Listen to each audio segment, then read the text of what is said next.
మీరు ఇన్స్టాగ్రామ్, యూట్యూబ్లో యాక్టివ్గా ఉంటారా? మీరు వీడియోస్ కింద కామెంట్స్ చేస్తారా, లేకపోతే వీడియోస్ పెడతారా? ఈ 2 కేటగిరీల్లో మీరు పడితే మాత్రం ఈ వీడియో ఖచ్చితంగా చూడండి ప్లీజ్. ఫస్ట్, ఒకవేళ మీరు ఇన్ఫ్లుయెన్సర్ అయితే, అంటే మీరు వీడియోస్ పెట్టే వాళ్ళైతే, మీరు సోషల్ మీడియా స్పియర్లో మీ థాట్ ప్రాసెస్ పెట్టారు అంటే 100 మంది రాళ్ళేసేవాళ్ళు, క్రిటిసైజ్ చేసేవాళ్ళు వస్తారు. అది కమెంట్స్ రూపంలో అవ్వచ్చు, వేరే క్రియేటర్ మీ వీడియోని వాడుకుని మిమ్మల్ని క్రిటిసైజ్ చేయొచ్చు. అందుకని ఇలాంటి వాటికి ఫీల్ అవ్వాల్సిన అవసరం లేదు. ఒకవేళ వాళ్ళు ఏమైనా నిజం చెప్పారేమో అని గ్రహిస్తే గ్రహించండి, లేకపోతే వదిలేయండి.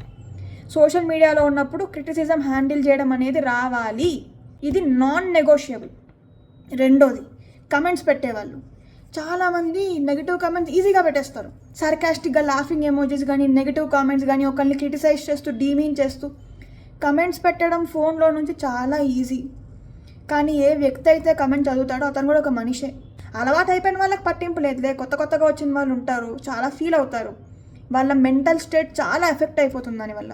నిజంగా ఏదైనా సమాజానికి చాలా చెడు జరిగిపోతుంది అంటేనే నెగిటివ్ కామెంట్ పెట్టండి.